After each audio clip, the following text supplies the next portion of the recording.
Live stream, Maven here, joined by Mr. X. You know, usually it's just us two. Yes. We spend a lot of time casting together. We have a special guest today. We have Jay Perrier here from Treyarch Studios. How you doing, pal? Gentlemen, how are you? How's everybody today? Pretty good. I'm excited to be here. Fantastic. We got a lot of great stuff to break down today. Matt, tell us a little bit about what we got going down. We're going to recap some of the announcements we've seen recently. Go talk a little bit about the new specialist Firebreak. We're going to talk about CWL, more information on that, and then also tell you more about how you can compete in-game.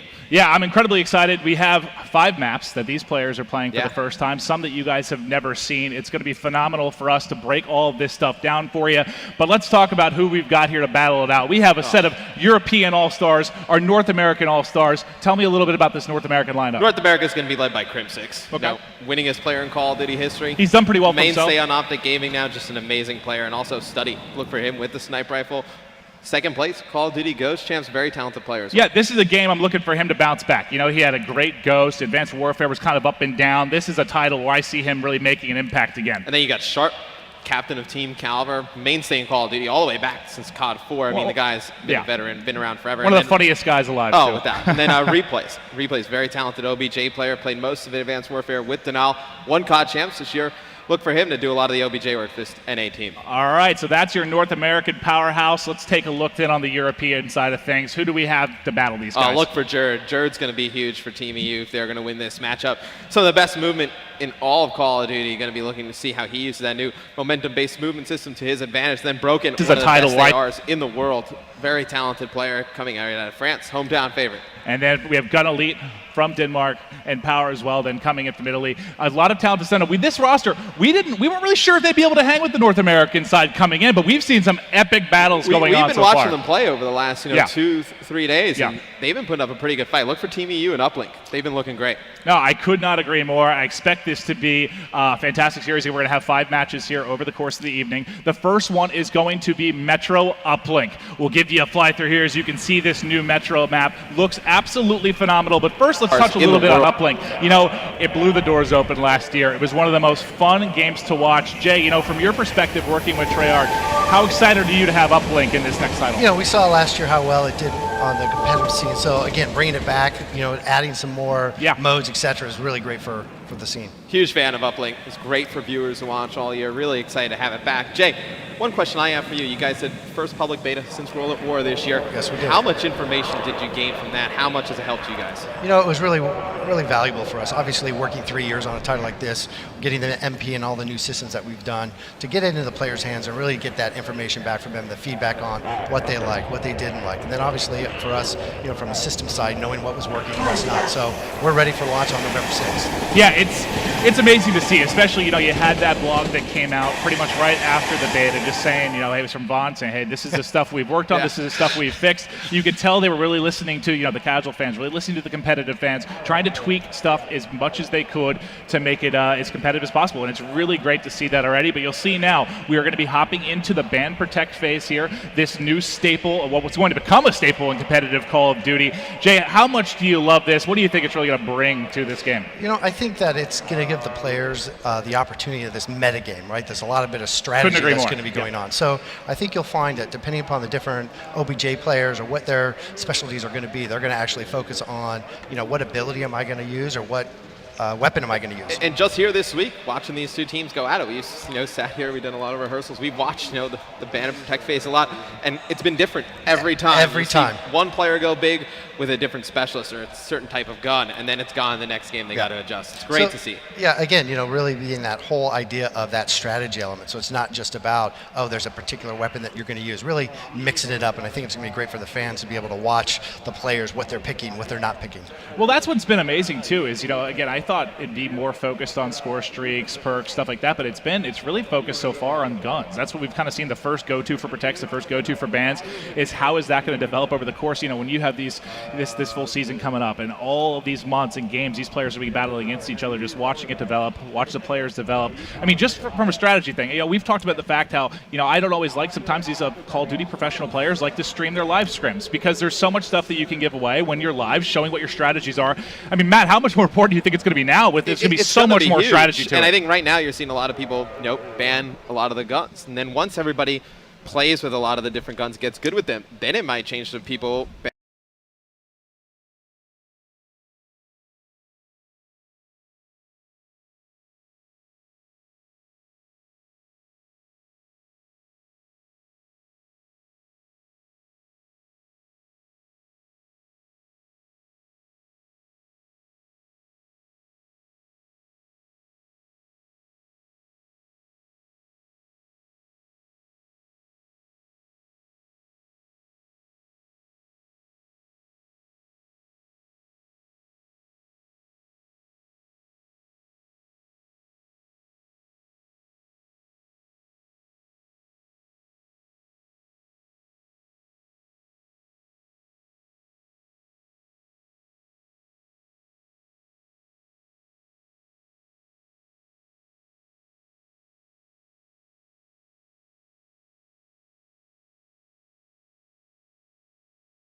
You know, it's like watching basketball or watching soccer. You know, you get it, you have this drone, you have offense, defense, you got to push it forward to the goal, and it's so fun to watch. It provides such a great viewing experience. Yeah, and you see Broken with that AR was trying to set up for drone control, but it's going to be Sharp on your screen. He's going to be taken out. You see the kill feed. It's going to go towards the EU All-Stars. So, like we were talking about before, they've been winning these Uplink games.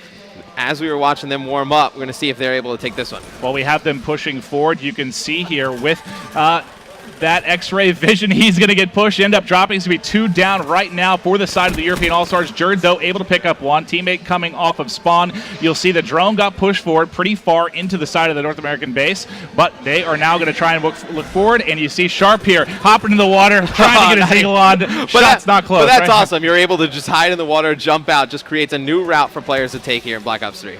All right, switching over to Jerd. You'll see he actually has his overdrive ready. He was the player that did it opposite replays on the North American side. Now the question is, can they get it past him? Can he get the drone in his side? Or are they just He's been try going and for forward? this Pharaoh. It's a SMG, but it's a burst SMG. He's been loving it all weekend long. Be interesting to see how he does with it in this matchup, or if he starts to go off with it if it gets banned in game number 2. Well, still going to switch back. It looks like Jerd actually activated his overdrive, but he was taken out, not able to get forward, put any points on the board. Still going to be 0-0 is your score. There's the rejack. Jerd's not falling for it, able to pick up the kill. And again, no one able to get on the board yet. Who's going to be? You would have liked to see Krim probably save that for an opportune time, right? In case Team EU gets the drone towards the base and you see replays with that overdrive, he's going to try and get as close as he can. He's got 1 player to beat. He's going to try and go right over the top of him. And it works. He gets by, tries to turn around and melee him with the drone. Not able to put it in for any points for Team NA. Well, that's a big part of this, because you want to take a look.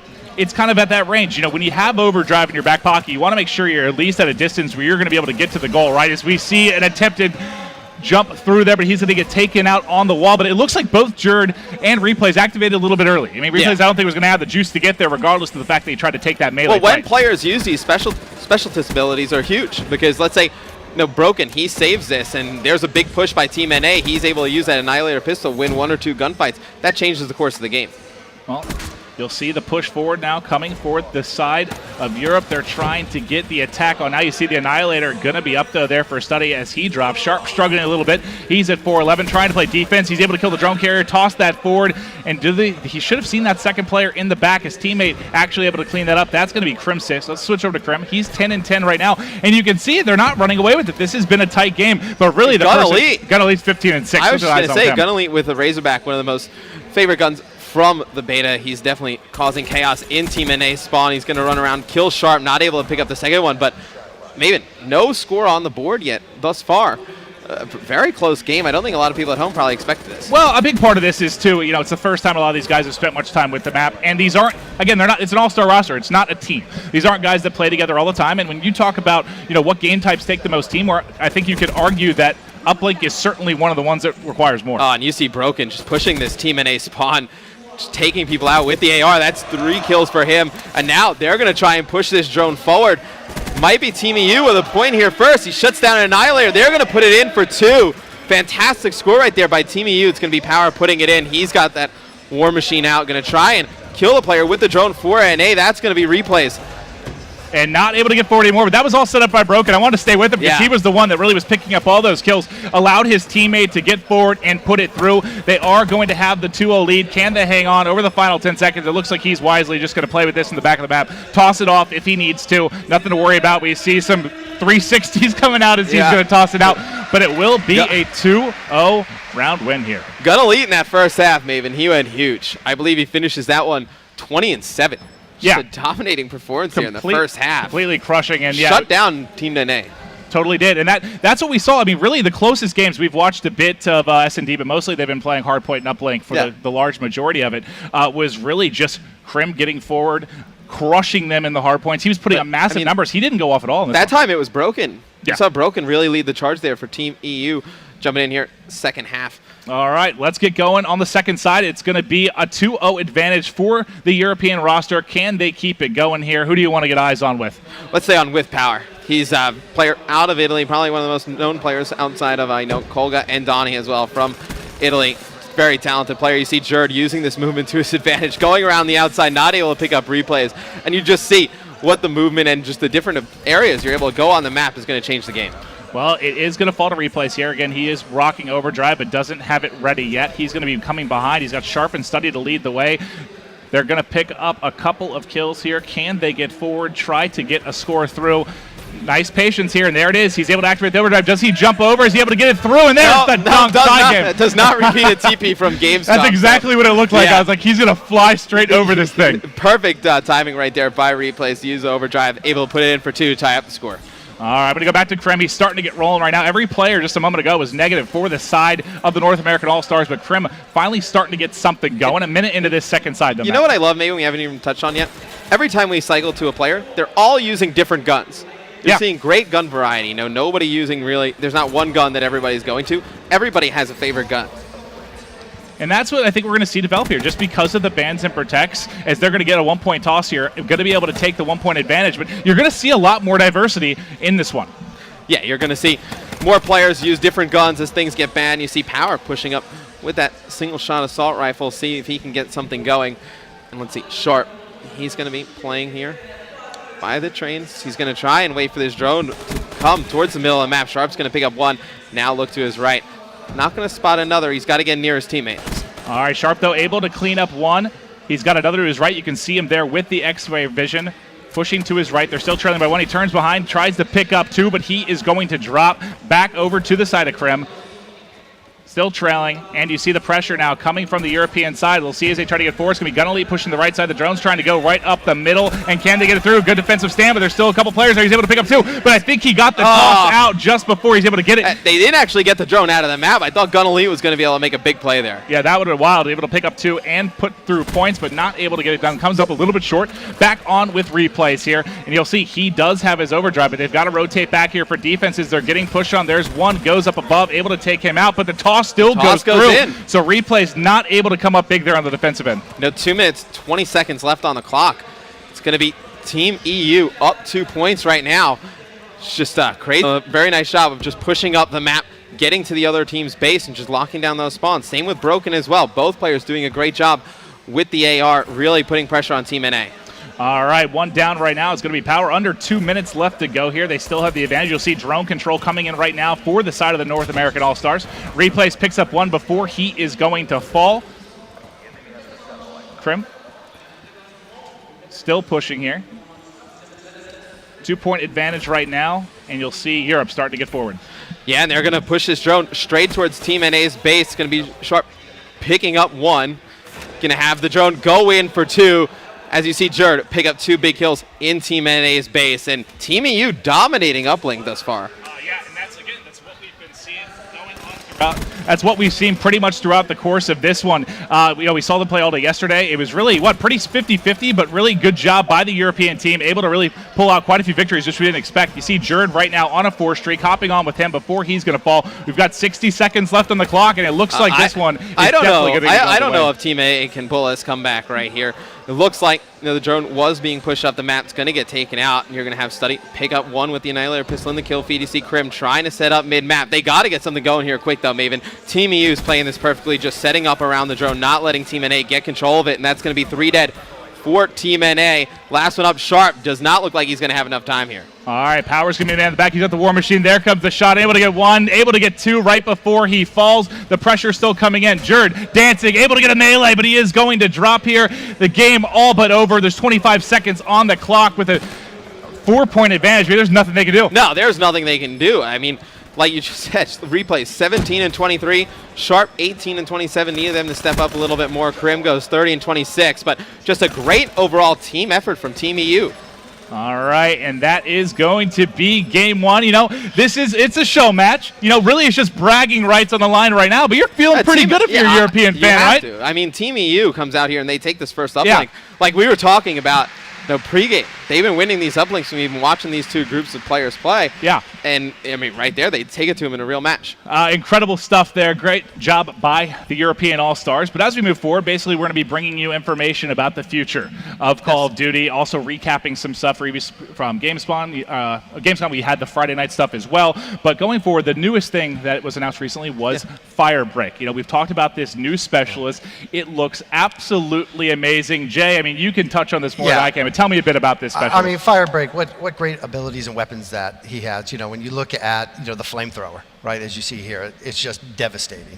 You get that powered up, you're going into OBJ points, taking out the Hardpoint, you're just mowing down. Oh yeah, you get right in the hill with that purifier, and you're just causing chaos. The purifier, absolutely. And let's not forget about the heat wave, that stuns and takes out equipment. That also, again, when you start looking, like we talked about before, being able to use these abilities as, for your team. Well, Krim, I was speaking to him pregame, and he was saying, the flamethrower is great to just pre-fire doorways in Hardpoint, right? You just look at one doorway, you let that purifier go, you're able to take out a lot of players. But I was saying in replays, he loved this heat wave ability, able to jump into hardpoints, go around objectives, and able to just stun players, and then make it easy for him to take players out, or his teammates coming from different angles to take those players out as well. Again, each specialist, as you mentioned before, is going to have a unique role in ways that the players are going to be using them. So when you look at, all of the spread of the different specialists, I think it's really going to add, another level of strategy for everybody. And, not even, okay, let's take out the competitive side of it entirely and really just talk about it from, first off, if you want a game to be popular, it needs to be fun. And just running around with the flamethrower, torching the other team, and we've seen some stuff that is just, it looks outrageous. Like, such a good time. I can't wait to see its impact and competitive as well. But it just looks like it's going to be an absolute treat for us. But going forward here, we had our first game as being Metro Uplink. We've got another map for you guys to check out. It's going to be Breach. Hardpoint will be the next map. So again, first time these guys have really been playing these past couple days. You guys are going to be seeing it here for the first time as well, and this one is going to be amazing. But Jay, before we get into this map, obviously you have some time before it loads up. 3 regions announced for Call of Duty World League. Challenge Division announced as well.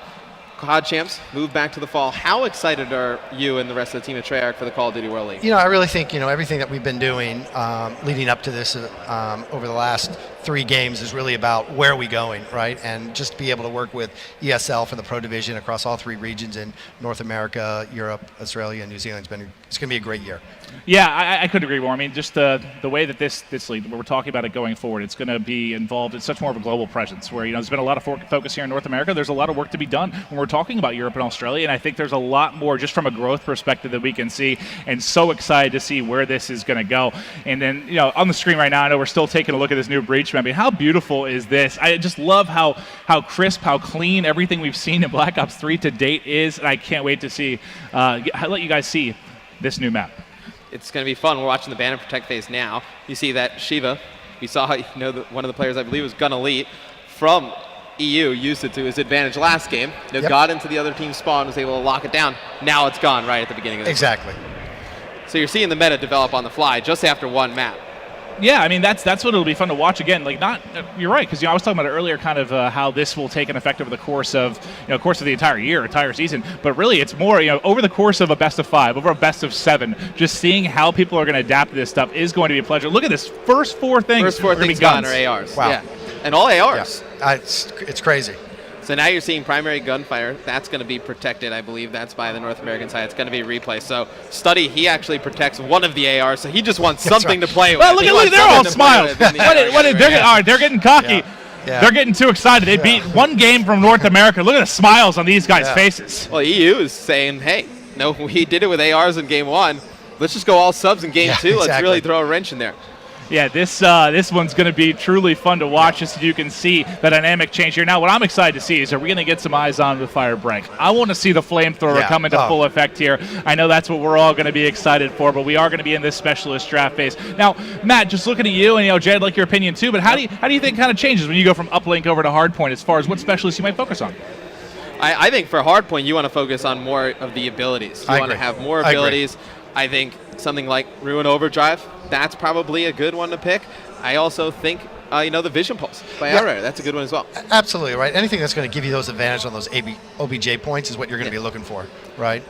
I think the way you compromise the team in something like this, you'd probably have 1 or 2 people with guns, able to just, for when you need to break those hills, when you need to push those hard points. Absolutely. And then when you get control, you need to have those abilities, whether it's something like Heat Wave. A bunch of players rushing you, the only guy left in the hill, you pop it, everybody's stunned. That's correct. You might not be able to kill all of them. You kill 2 or 3, though. It's a huge win for your team. Well, that's the thing, right? When you start looking at how the abilities and it all works together, it's really about working together as a team and using these things individually at the right time. We saw on the last point with Uplink, maybe they were burning a little bit too early, right? Yeah, you saw it twice. Yeah, you saw it twice, right? So we've really got to make sure that they're using it at the most opportune times. At the time, at the right time. Absolutely. What we've been seeing players, because they haven't obviously got a real good chance to get in the flow of a 4-on-4 competitive game, is they get it and they just use it right away. I think it's the players that get excited. Yeah, they get excited. I got my Annihilator pistol. I got to use it. I got to use it. But, you know, look at the last game. Team North America, I believe, Study had his Annihilator pistol, pulled it out in the middle of the map, killed one. The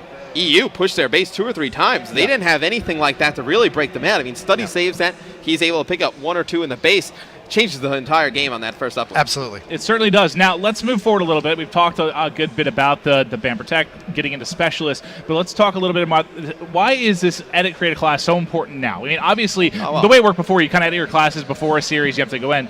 Kind of talk about how it's changed and how much more important it is now. Oh, well, right. I mean, your favorite gun gets banned. You got to go back and edit your classes. Yeah, it's a problem. Yeah, it's a problem. You come out, mitts up, hands out, trying to box people. I don't think it's going to work. Not going to last very long. You have a flamethrower, I have my fist. Let's do battle. Well, but I think it's great, right? So, again, we're going to talk about variety, which I think is exciting. So as you're watching this and you start to understand how they're using the bans, protects, and the specialists that they're using, it really is going to change dynamically every time you go out to play and you watch them. And I think different maps as well. I mean, you can edit score streaks as well, as you see on your screen.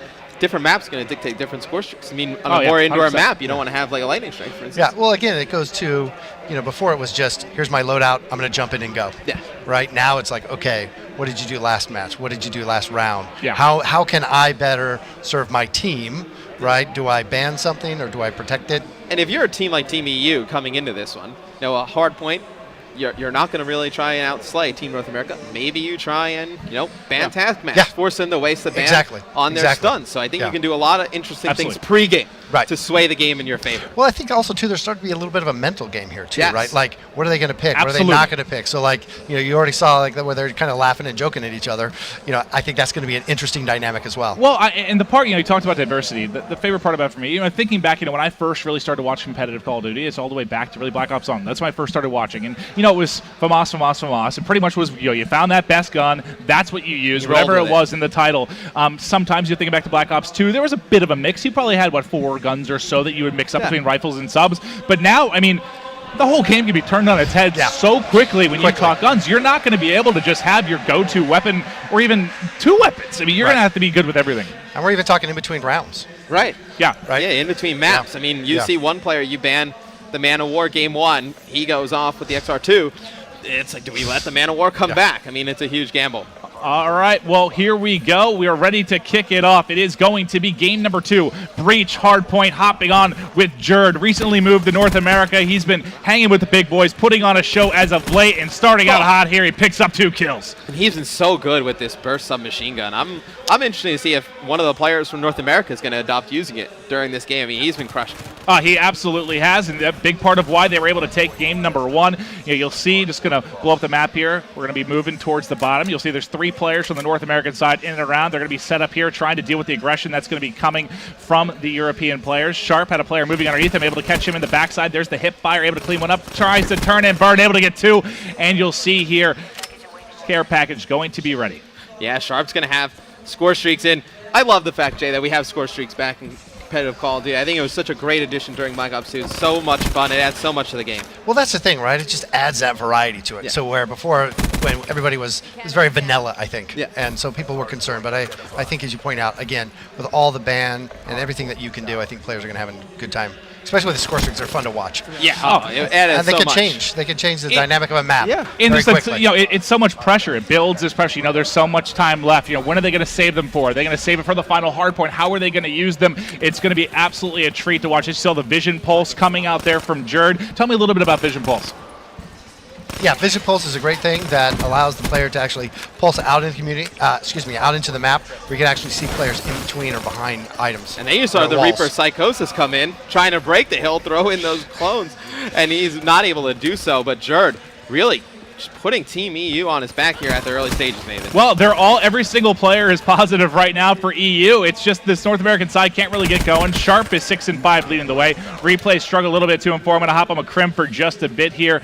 player for Optic Gaming, one of the most talented players in the game. You mentioned earlier he has the most tournament wins of anyone. I expect that to continue in Black Ops 3. You see accurate shots coming in there. He finds a second down to the left, not able to pick that up, but you do see he's got a turret working with him here on this left-hand side. And he loves this Vesper SMG. He was telling me pre-game, he's like, this is going to be my go-to gun. You see him just run into the hill, take out 2, and just such a high rate of fire. It's going to be great around hills. Oh, absolutely. You know, that, again, you put that weapon in the right person's hand. Yeah. Destruction. And that was, I believe, a War Machine came in and just absolutely destroyed replays and The War Machine's a favorite of everybody, Yeah, it's good fun. There's nothing about cleaning the hill with that. Yeah, it's always great to see players just bust out the War Machine, take out 2 or 3 in the hill, and it always comes in when you least expect it, right? I mean, Crim's in the hill, he takes out 2, he's probably really excited. Boom, you hear that. Well, but again, too, like knowing when that's going to happen, you don't know when it's going to happen. So as a player, your senses are, okay, who's controlling what door, who's looking at a particular angle to really make sure that doesn't happen. Yeah, and I like that there's balance to it. You know, does it seem like this one-shot explosive weapon is overpowered to some degree? But then when you don't carry it over, like Black Ops 2, let's say you had ammo left, you carry that over into the next spawn. Now, I mean, depending on the timing, if you pick a poor time to bust this out and you get shot and cleaned up, it's gone. It's wiped. So really, there's a lot of strategy of when to properly use these, and you've seen some really good use of it thus far in this series. And I think players will get into a flow with that, right? And again, like you said, it's still a little bit early on. So I think, what we're seeing now today versus what we'll see in the first qualifier, you're going to see a big difference. Yeah, very different, I think. By the time you see the Purifier coming in there, all right. I believe that was Crim coming in behind Sharp using it. Don't know if he was able to get one, but something else of note, you can see that the time in hill stack on the right-hand side, Maven. I love that. Really shows how OBJ players affect the game. Speaking of which, look at Jared rocking the hill. He's got a minute 9 to his name. He's also 9 and 6, making 10 and 6. There's 2 more pushing him. Can he clean him up? Hit markers for days. Not able to pick it up, but does get the assist as well. He's close to short streaks as well, so he played his life right there. Didn't want to dive into the hill. He has his ability. He has vision pulse. He gets score streaks as well. Jared is going to be a force to be reckoned with. And there's another assist. He did get his first score streak. He's ready to go. You see he's going to just keep running around the hill, just taking players out, having a fantastic game. And you see on the scoreboard, nobody from Team NA going near the hill. You can blatantly see that now. Sharp's only got 6 seconds in the hill. Replays the OBJ player just hit 10. So Study doing a brunt of the OBJ work, and you can see it's really affected him. 5 and 16. So hard being a Slayer and then being thrown into the hill. Yeah, no, that's not where you want to be. No, those Slayers. Hey guys, I need some help. Where's everybody? Yeah, you got to imagine Study. He's question where his teammates are. Hello. And this is what we kind of wondered a little bit, because you have who's going to be a little overconfident coming into this. Obviously, the North American side, they're just going to run around a little more individually, just try to rack up as many kills as they can, and still think they can get the W. Whereas if you're the underdogs inside the European All-Stars, they're banding together. They're playing much more as a team, and they're absolutely crushing right now. They're up 107 points. And you see a player like Broken, who's been over the course of Call of Duty, standstill AR Slayer. Right now, 16 and 12, 38 seconds in the hill. I mean, it doesn't look like a lot, but compared to the Slayers from North America, doing a better job at playing around the hill, playing more of a team game. Yeah, absolutely. I wonder if the EU guys maybe did a little something on the North American team before they started, like, don't worry about it. Now right? They lulled them into a false sense of confidence. Exactly. Now bringing it. Yeah, right. They used different guns. Like they didn't try to use the guns they were going to prefer. Their picks, their bands of protects were completely different than what they want to do once the series starts, and now they've completely caught them startled. But this is what's going to be great. We've talked about in the past the different play styles we get between European players, Australian players, and North America. I just feel like there's so many more additions to this game that these play style differences are really going to come even more obvious. And when you work your way towards champs, that is going to be one of the most exciting events of all time. I cannot wait. Well, again, it goes with the depth, right, of the strategy that's going to be involved here. When you look at all the different weapons and the new systems that have in Black Ops 3, I think as the players get a little bit more accustomed to how it works and what you're playing against, you start playing against the other teams, you're going to know exactly what their strengths and weaknesses are. Yeah, we're going to see meta develop over the course of regions, months. I mean, something like Reaper Psychosis, where you say, maybe it's not that good in Search and Destroy. Maybe there's, an Australian or a European team out there that they have a pretty good strategy on way to use it on an offensive and defensive rounds. And I mean, we've seen over the course of history, one round can sway a game pretty quick. And you see right there, Crim with the Purifier. Jay, that thing looks beautiful. It's so fun. It's so fun. But again, to your point, we've even seen it change over the course of the yeah. Both going to come through torching each other. That's what you want to see. That's great. Kids, do not try that at home. No. Well, you want them to try it. Like, Yeah, that's right. Okay, yeah. No, seriously, play it. Yeah. No, that was wild, though. You see Boat just battling it out there with the Purifier. Incredible stuff coming in. I believe they actually traded that there. But look at the massive lead building up. It's now a 130-point advantage, 3:22 left on the clock, and they're just running away with this one entirely. Is there anyone you want to watch right now? Because everyone on the European side's going off. We should stay on with Power. I mean, he had a very good game one. Game two, 24-14. A minute and 49 in the hill. Doing it all for TVU. He's doing a lot of heavy lifting right there. Just an unbelievable performance here. As I think this is pretty shocking. I guess I could see the uplink to a degree just because we've kind of been watching that over the course of the past day or so. But the Hardpoint, I thought this would be one where the North American roster would completely run away. I thought Krim was going to drop 700 kills typically in game two, but they're still lagging behind a bit. A part of that is going to be replays and Study. 9 and 21 and 10 and 26. Well, Study's got a minute and 11 in the hill. That's true. He's the guy in the he's hill. Just living in there. Yeah, he needs his teammates to surround him, just form a perimeter with assault rifles and lock it down. But Team EU, Maven, 250 to 118. Unbelievable. I mean, what is there something that stood out for you the most? I mean, I know there's not a ton we can talk about tactically just because these aren't actual rosters. These are all-star lineups. They're out here. They're having fun. They're having a good time. This is, again, more for bragging rights. But what stood out to you was just lack of unselfish play, really, from the North American team? For me, it's the team play. The team play from Team EU. Okay. I mean, they were playing together. Everything perfectly. Absolutely. I mean, you saw Power with the War Machine, using it at the right time. True, you saw Jerd using that vision pulse around the hills, able to lock it down for his teammates, just pushing them out, able to kill players around it pretty easy. Fantastic performance. Yeah, you could see how they were all, like you said, working together, right, with the different specialist abilities. Like, I'm going to do this part. Okay, I'm going to go in and jump on the OBJ and get into that hard point. It wasn't four people just trying to outslay the opposing team. It was four people working together as a team, using their abilities at the right time to really help each other. Well, looking forward, game number 3 is going to be Redwood S&D. Redwood was just announced, last week? You got to see eyes on. Looks absolutely amazing. Beautiful graphics. I can't wait to get on this one. But also, S&D, a game type that I can't wait to watch develop in this game. Because you got to think with all these new features, with the specials, with the classes, with the picks and bans, it is going to be unreal. I think it's going to be the most diverse S&D we've ever seen in the history of a Call of Duty title. Without a doubt. I mean, I think that Search and Destroy coming into this game with the Ban and Protect, it's got the most opportunity to really flourish from game to game. Yeah, look, it's going to be exciting because I think, again, when we start looking at some of those abilities that you can use, the vision pulse, etc., you're starting to look through walls, who's in where the bomb site is, it's going to be awesome. Well, looking back now, Jay, back to Black Ops 2, league play, made quite a name for myself. I was in the Masters division. I was probably a top 50 player in the entire world, or so my mother told me. I was an excellent player, but going forward, it's true. She told me. Going forward, though, it's going to now be called Arena. Let's break this down a little bit, talk a bit about Arena. What can we expect from that? Right. So what we can expect for that is, it's really about the competitive nature, right? So we really wanted to bring the competitive nature of Call of Duty into the arenas and have the players' ability to go ahead and play in that. And tell me a little bit about how you rank up. I know we've touched on this before, but how does the rank up system work, Jay? So we're going to have multiple playlists, so you can go in and whether you just want to play Arena by itself, if you want to, so it gives the ability for fans to go in and just play with their friends, rank up on the leaderboards like you did, right? Yeah. But we're also going to have a pro division, and that pro division is going to have all the things that you see here that the pro levels are playing. Awesome. So the protects, the bans, and the specialist draft are all going to be there so they can participate in that strategy and that metagame. Yeah, I mean, I'm not good enough to play in Pro 8s, but I want to play the way the pros do. So this gives me the perfect opportunity to just jump in and do it. No, absolutely. It's going to be super exciting. There's going to be, every few ranks, you're going to be able to progress, and each ranks are going to get a little bit harder. So really that whole progression of what you're going to do, there's going to be a total of 20 ranks and a master. Well, I love how simple it was. We've touched on this before, but, you win, you rank up, you lose, you rank down. It's an individual ranking, so you don't have to worry about maybe potentially a teammate dragging you down quite as much. Exactly. At least he's the one dragging me down. Hey, whoa! Let's settle down, you two. I've heard about that.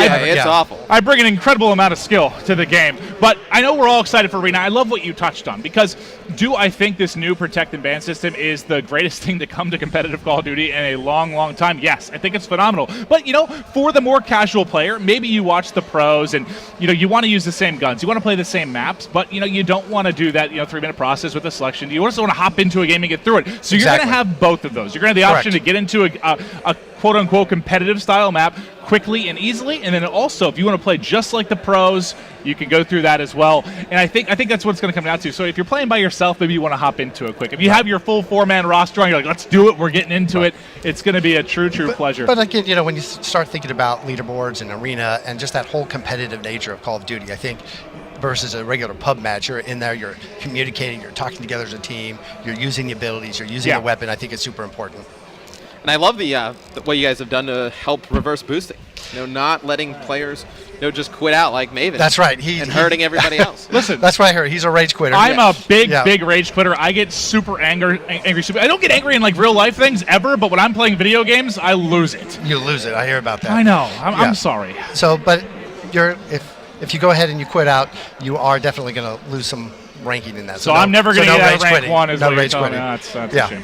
And we're also not going to demote you a rank if any of the players, you know, are quitting or reverse boosting. So really try to make sure that it feels that environment is there, you're playing, you're not boosting, etc. Great. Well, that's all well and good. We're all excited for Arena. But let's talk about when is this going to take place? You know, the game coming out November 6th. Is Arena going to be kicking off right away? How can players get involved? When's it all going to start? Right. So the beta season for us is going to start for Arena on November 6th. Game day of launch. It's going to run the entire month of November. This is really going to give players a chance to get a feel for it. There's also, just as importantly on the beta, it's going to give us some information on how's it working, what are we finding, Absolutely. You know, what are players liking and enjoying. But you know, at the end of the beta season, we're going to go ahead and reset your stats. So. Well, that's perfect. But then what if you're like Matt? You know, Matt's going to spend 12 hours a day. You know, he doesn't really have friends to hang out with. He wants to play as much as he can. He gets to the Masters rank, and then it gets reset. Is there going to be anything for players like that? So what we're working on right now is really looking at what you've done, and we're going to actually give you some bonus stars. So we're going to be able to get you back to maybe what you would expect as far as a level. All my hours grinding. That's right. Won't go to shame. Yeah, won't go to shame at all. I guarantee it. So it's going to be exciting. Well, I'm looking forward to it. I mean, you had a successful public beta, obviously, with the game. It was very evident to myself, and I believe most of the community, that you guys were listening to the feedback. You were taking, you know, stats from what people were playing with, what might need to be tweaked, and you guys are doing an excellent job of that. I think this ranking system for a competitive player is probably the most important piece when you're looking forward to multiplayer. So I love that. The fact there's going to be a beta, get it right. You know, if it's not ready for day one, let's get this beta going. Let's figure out all the nuances of it. So that way, you know, throughout this entire year, there's just this solid ranking system, and I can't wait, man. Yeah. I'm excited. I probably won't play as much with him. Well, we should that's probably team up. understandable. We'll probably let's do be it. a better duo. Absolutely. He is not very good at video games. I'm a phenomenal player. No. All right, you're right. I mean, I'm 30 years old now. Right. Yeah, I have arthritis in 8 of my 10 fingers. Yeah. It's very, very difficult to play. Be difficult, but you see the players getting all sorted out here, starting out this Redwood Search and Destroy. I'm excited to see this map being played. It looks beautiful. On all the videos I've seen, it looks amazing. This is, I think, one of the very unique looking maps. I think players are really going to enjoy it. It feels different. I think the areas are nice and open, and the paths are great. So I think it's going to be a fan favorite. I grew up in Northern California, so I've seen Redwoods, and like it's amazing. Like just the scale of it, you can see it really. Honestly, just from a graphics perspective, like I've been through, I've seen them. Like it's absolutely wild. They ever portray this in the game, and I think it's going to be a really, really fun map, especially for these guys in S&D. So interesting. Jerd is going to go with the active camo. We haven't seen anybody pull that out thus far. So you see the way it's going to change in Search and Destroy. Sneaky, Jerd. Well, like we were talking about before. So we've even seen over the course of the last couple of days how things are changing. Yeah. Right. So I think that metagame is going to be awesome. Oh, from series to series, game to game, I think there'll be players who have special strategies for each team, right? You go to a tournament, you see the bracket come out, you know who you're going to play. You can game plan for those players, and you can really cause havoc. And I think for the other teams that haven't played or watch a particular team that they think is pretty good at a particular mode, you know, just changing up what they ban and protect, I think it's just to catch them off guard. Yeah, you know, just to surprise them. Look at, he has a Locust sniper with active camo, rapid fire, plus the ballistic CPU. I believe that Jerd's ready to go in. Yeah, Jerd he's definitely experimented with some classes we have not seen other players use thus far. The first kill is going to go. I think he's feeling pretty confident. Yeah, first kill is going to go in favor of Team EU. Replay is going to drop for Team NA, so they get that one-man advantage. Sharp, though, able to answer back, but Krim going to drop as well. Power has really come out and surprised me. He's had an amazing first 2 games. He's been playing really, really well. You do all of a sudden see it's going to be Study here in a 1v3. He had Snipe in hand as well, and he is going to drop. And no matter what this North American team tries, they can't get on the board. They're getting smoked right now. And this is Power in the final kill feed with the Kuda.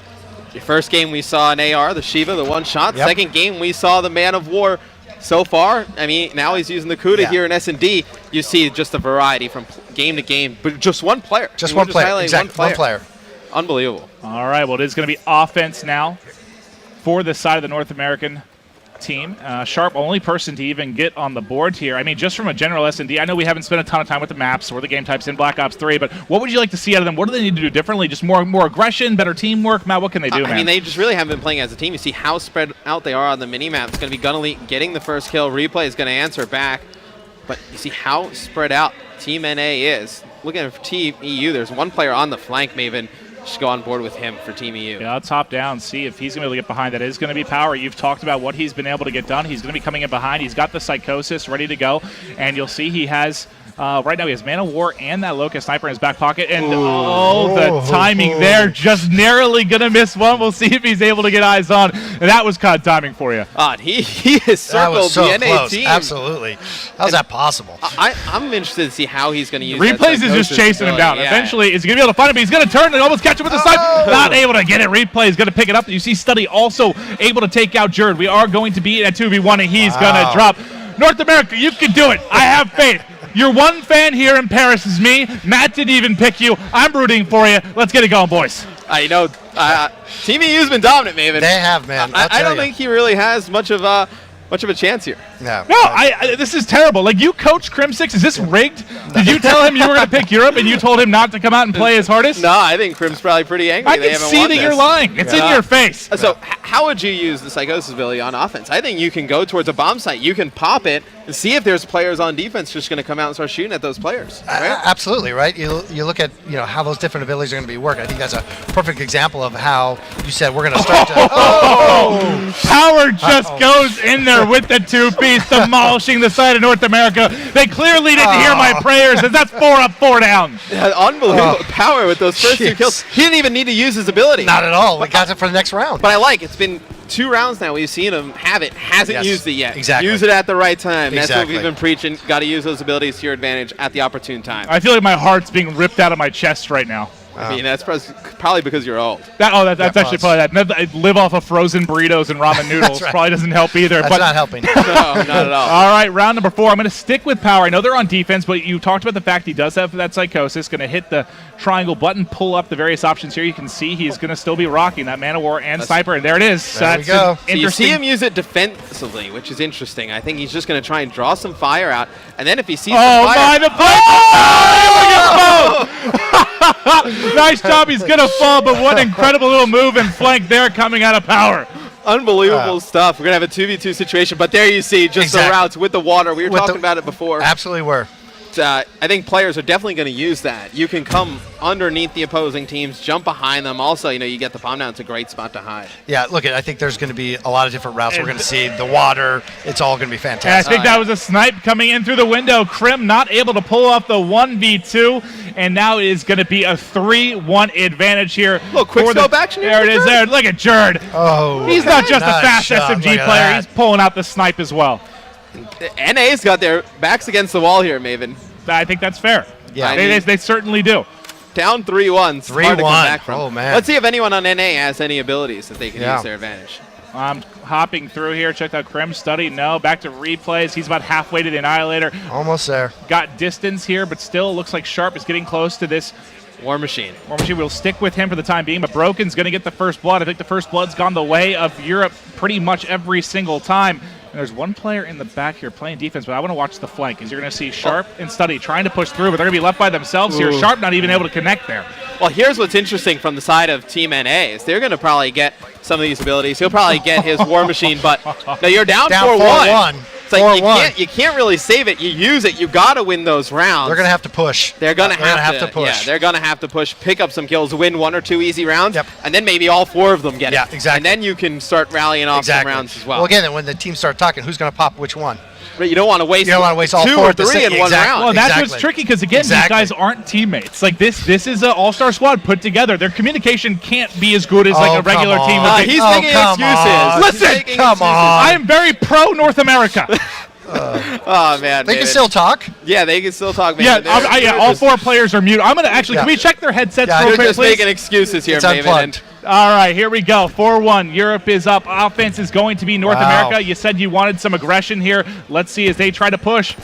And the first blood is going to end up being Krim. That's not the man you want to draw. The quick scope goes between his legs, I believe. Going to be 2v4. This has the makings of a 5-1 lead right now for Europe. Right, does Sharp have his War Machine? Let's jump on with Sharp, see if he has his War Machine. He He's can clean very that bomb close side pretty quick. He needs one kill, and he's probably got it. And then you think that they're going to try and use it. So Sharp. he's so close to that War Machine. If he had it this round, you figure they have to use it. I mean, You absolutely. can't go down 5-1. Yeah, it's 4-1. They got to pull it out. I got to go to Jared for a second. He was on a 6 streak, 7-2, and that's going to be broken, dropping. They're still alive, boys. North America bouncing back, 4-2. And they win it without using that War Machine. Sharp picks up some kills here at the end of the round. He's going to have it on this next side. Do they elect to use it this one? Do they try to win another one and save it? I think you got to save it, I think. Jared has active camo. Yeah. Does Jared try and make a play, sneak behind enemy lines with that active camo? Be interesting the battle between those two. Yeah. All right, here we go. Can they climb back? It's now going to be offense here. I'm gonna go back to Jared actually because he's been crushing, and there's the active camo. He has that up, and also has a kill streak to go with it. I think you use the active camo this round if you're Team EU. You got to preserve this lead. There it is. He uses it, and he is about to just shock one player. He takes out one, not able to finish another. So he gets one kill with it. But it would have been big if he would have got Sharp out of the game. He kills Sharp. That War Machine's gone for this round. All right, let's see as Sharp did go ahead and opt to use it. Taking a look, it is just going to be Power by himself. Power's been playing so well. He's going to use the Psychosis there defensively to get out of dodge, but look at the distraction he created there with that Psychosis. Is he going to be able to wrap behind all three? If he would have known they bit on the fake there, he might have been able to He almost turns and makes Sharp his lady. That would have been absolutely disgusting. Wow. They bit on the fake there. They did. And if he would have came around them from behind, he would have picked up 3 kills. That would have been amazing. Yes. So again, we keep talking about it. We don't want to, go too far, but man, but just when to use these abilities. Yeah. Right? And in the right moment at the right time really can change the entire dynamic of that. I like the idea for Jared to use his in that round. Yeah. But if your power a 1v3, not a great chance. You might want to save that Psychosis. Yes. I want to see what he gets. Yeah, I would have. As he's going to call it in. I just want to see if he gets anything. It could be a game changer here. You're going to see it dropping in. What is he going to be able to snag? You'll see Crimsix already able to pick up the first blood. So second counter UAV. He called in one already this round. Gets another one. That's big. EU's not going to have that radar. Not going to be able to see where those gunshots are coming from. And you see Replays has that Annihilator pistol, so NA's making the comeback. He's trying. It's 2-on-2 now. All right, so this is a position. 2-on-2. You have the Annihilator. Do you use it? He doesn't even have the option to as he gets taken out. But Sharp has been their best S&D player thus far, but he is going to fall one round away. Are the European All-Stars from taking this? I'm starting to sweat. I don't feel good about it. We can see you sweat. Yes. It's tough to say if Studdy should have used the pistol right there because he doesn't know if there's another player around. Like, he doesn't know where the players are around the corner. He could use it, run around, not find anybody. He's running around the open. He dies. Exactly. And exactly. He's in a world of trouble. I think I like the idea to save it. They're still in a situation where it's a manageable comeback. Yeah. It's going to be tough, though. I just want to hop through and see if anyone's going to have it up. Let me switch through the side of North America as well. I'm going to go back to, we'll stick with replays because he is going to have the Annihilator. And I believe he's got to try and Gun Elite made some mistakes. Gun Elite falls off the map. That's going to be a game changer. Will this give them the momentum they need? All of a sudden, it's broken by himself. He's 4-7, is in a 1v4. Can he pull off a miracle? Well, Replays uses the pistol, doesn't kill anybody. That's right. Gun Elite jumps off the map. Short picks up the other two. He wastes that ability pretty much. So, I mean, they win the round. That's great. No, what happened there actually is how it broke down is he called out the pistol. Gun Elite got so scared that he jumped off the map. It's a tactical decision to jump off the map. Very tactical. Fair enough. I didn't see that coming. No. We've talked about a lot of strategy. I don't think that's one we've highlighted thus far. No. Don't try that one at home. Yeah, no, that's not a viable one, kids. But all right, here we go. We are hopping into 5-4. round 10, 5-4. This should go to a round 11. I'd like to see a round 11. I think it will. I'm going with Sharp. He's 10-5 right now. He's been absolutely crushing. He's the only reason they've really stayed in this game. Look at the rest of the team. Combined, they're going to be, negative 10, I think they are? He uses the counter UAV, as you see Broken pick up one. Now I think you're going to see the NA squad push around this right side. Sharp not able to finish that kill off. Crim's going to put it down Power. Now, the 3v3, what does NA decide to do? And they catch Gun Elite flanking. Huge kill right there. And Sharp, a man on a mission. 3 streak, 11-5, trying to get more shots in. They have a 3v1 advantage. Let's go over to Jared. He's 10-4. He's been the lead player for the European side. He's on defense. It looks like we are going to have bomb going down. That'll be planted now. Jared in a 1v3 retake scenario. What do you think he likes to do here, maybe? Looks like flank city. Oh, that's... I like the route. Not putting down. Yeah, I like the route. That was a nice try. Nice try. Tries to get clever. Unfortunately, going to be taken out there while running. They had the flank covered. Krim going to catch him out here. And just, I mean, he almost, if he hit that angle a little bit harder, he might not have saw him there. Exactly. To the right. Might have been able to jump over him. And Jared, known for his movement. No, not coming down that catwalk area. That's where Krim was looking. Absolutely. He almost caught him off guard running on that ladies wall. and Here we gentlemen, go. 5-5. Yeah. Round 11 in our first ever competitive S&D on Redwood. Could you ask for more? And here comes Krim getting forward with the car. Is he going to be able to pick up anybody? You got to stick with this just to see what he's able to do here. Oh, well, sorry, that's a log. Not able to get past the log. I've actually, Krim, have you ever driven before? No, he spots one, but not able to do it. He gets taken out. Krim with some bad driving there. I think that was hard to watch. We got to check and see if he has a license. I talked about the size of those trees. He got stuck on one for approximately 10 seconds. Yeah, and you're going to see Study try and push up the map. No kills by either squad thus far. Both teams playing very passive. You see, nice shots by Study. Nice shots, though. Sheesh. Can NA make the comeback? It's going to be 2 kills in favor of EU. Make it 3, Maven. It's all up to replays here. Replays, do it for me. 1 versus 3. It is you versus all of Europe. Able to get some hit markers in, not able to pick it up. This is the final round. He only has 3 kills. He's been struggling throughout the course of this series, but he has won champs this year. Can he be Captain Clutch? Gets stuck. Oh! But still, Destroy's going to lead. 1v2, 50 seconds left. And Power had used the Psychosis ability. He had it and drew him out, but they're not able to finish him off. And if Replays gets a second one, you see the sniper shot. Everyone's just in the snipe, and Jared finally able to close it out. Jared, I think, gonna potentially be the MVP in that one. He had a monster game. He started out with 7-1. Yeah, unbelievable. You see the sniper come into play for Team EU. You see Jared picking up this final one. Wow, nice shot. Some fantastic shots. I love the snipers, man. Oh, they feel so good. Yeah. Just.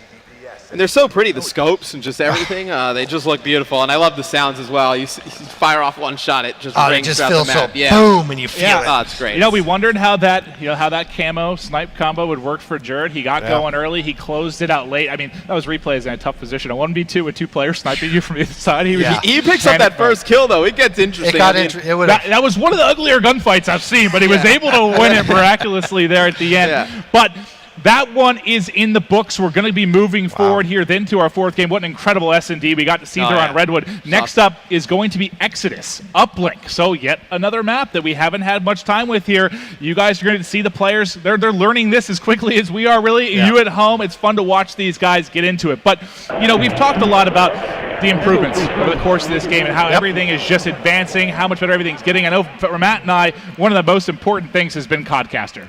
Well, look, just seeing you watch through, using the widgets, what do you guys think? You're the ones who are going to be using I love a lot. the player widget. I mean, it gives me, obviously, I do a lot of the analysis. Maven just kind of throws out some jokes every once in a while. Yeah, he does. It's great for me. That's factual. It's great for me to be able to just have an animation bar just come out and be able to get the gun information, what perks they're running, and just the equipment that they have. Just so easy. It's not intrusive on the screen. It's really easy to digest. That's what I love about Casper. And I think too, right, is really trying to Team 1 to focus and make sure that from a spectator experience, right, you're able to understand if you're going to look at the map what's going on. Absolutely. And it actually gives you the ability to actually show information that is really important to the match. My favorite feature, am I concerned about how the Codcaster mode is? Absolutely. That's what I work with. I mean, that's basically Matt and I's job. It's going to be working and living inside that actually of this is our feature. job. It Yes, is. that actually It's is our job. So yeah. have there been a lot of stuff that is great for us? Absolutely. But the thing I like the most, what we're all striving for here on this end of things, we're going to be working with the CWL, trying to bring the best production that we can. It's for casual viewers, new viewers coming in. Are they going to tune in and be able to quickly understand it? You don't want it to be too overwhelming. You want them to be able to pick up on things very quickly. My favorite new feature is going to be the fact that you're going to have these team colors. So let's imagine, you're an NBA fan. You go to or turn on the game with your parents. You're watching the game. You see a yellow jersey and you see a green jersey. It's Lakers, Celtics. You know what players are involved. You know who you're rooting for. Now the ability to implement this into the game. You see a red team, you see a green team, it's Optic Gaming going up against FaZe. As simple as that sounds, I think it's an unbelievable feature to have in the game. Yeah, I think too, when you pull out the widget, right, when you go ahead and see what their loadouts are, I think it also helps our fans and the people around the world saying, what are they using, right? They just banned the Man of War, what did he go to? What was his loadout? What was his setup? Right. So really giving that fan and the players watching, like, holy crap, I've never seen him. You see a player like Jerd go huge on that Redwood S&D. You play Redwood S&D at home. You want to know what he was using to go in there and try and replicate that play Exactly. Yeah, it's just been amazing. And, obviously we're taking a look here at this ban protects, and this is kind of another implementation here with the Codcasters, these new tools that we have that we can bring you guys to check out as you'll see them starting to get through this voting process.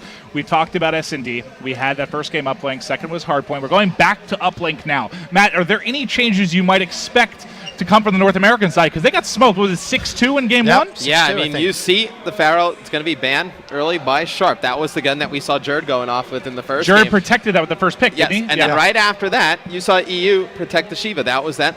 Nope, single shot assault rifle we saw Power go off with. So as soon as Jerd's gun got banned, EU was probably like, all right, we got to protect our other, main Slayer. And so far in this series has been Power. Yeah. Nope, just his best gun. So you see right there how the meta develops. All right, moving forward here, we're going to go on to the Specialist Draft. Again, we are back to Uplink. You expect to see Overdrive coming out for both sides. Last time it was Jerd and Replays. You already see Jerd has picked Overdrive. Replay is going to pick Overdrive again. They're the guys. Replay is just known to be the objective guy. Jerd at times, sure, but he's just your fast player up in your face. You expect him to be soaring with that drone up high, trying to punch one through for 2 points, and they did a very successful job. Is there anything else for either that maybe stands out in this transition to the Game 4? Well, I mean, you have the side of EU go balanced 2 and 2. Yes, then you look at NA. They have the War Machine. They have the Scythe. And then they have the Annihilator. So 3 guns here in Uplink yet again. Crazy. They're relying on Replays to do a lot of the OBJ work. Yeah, if they don't do some slaying. Well, I mean, that's been their problem. They weren't focusing on Hardpoint really on Hardpoint at all. No one really had any time outside of Study, who's naturally a Slayer. But they just... Not only were they not getting the slaying done, they got outslayed both games, but objectively it was just atrocious too. Like, they've been really lagging behind in the respawns. Well, we didn't even talk about that, the addition of the time in Hill for game 1 and Hardpoint. That's huge. Yeah. I mean, we're able to now go back and say, hey, they were not helping Study. That is correct. I'm doing this all by myself. Guys. Look, I can show you right here. I can show you guys. You. I've been doing all the heavy lifting. I actually saw Replays hug about 7 different employees from Activision and Treyarch saying, thank you. Now when I go double negative, at least I can show 2 minutes and 30 seconds at the Hardpoint. I'm doing the exactly. I'm doing the work, fellas. Yeah. It's a great addition. I think players everywhere are really excited about that. Yeah. No, it's a true treat. I mean, there's so many things going forward, and that's what's going to be amazing. You had the beta. We're going to have the beta then for Arena. But, it's great just seeing your team over at Treyarch, how well you guys have been listening to the stuff people ask for, what might need tweaked, what might need changed. There's going to be so many amazing things going forward this year. And just to see where it is, I mean, this is, from a competitive standpoint, this is the most advanced form of Call of Duty we've had at launch. I mean, just thinking of all the features we have now, it's a lot of stuff usually, we'll see it a little bit later as stuff gets developed. We're ready to go out the gates just to think about all these new features that are coming down the road, Jay. I know we're so excited. Yeah. This is me saying thank you. It's the last time you're going to hear it. It's our pleasure. Hey, it's an incredible studio. Everybody's been focused on it, like I said, for the last 3 years. And I think it's really a great thing for the fans to be able to communicate and talk with the studio. What do they like? We actually had some of the players in a few weeks ago to show them what we're doing, talk about what's going on, and to get their feedback, and obviously working with you guys as well. So it's really important for the studio. And we think, to even grow the sport, to grow the spectator is, what do you guys want to see? What can we do to help?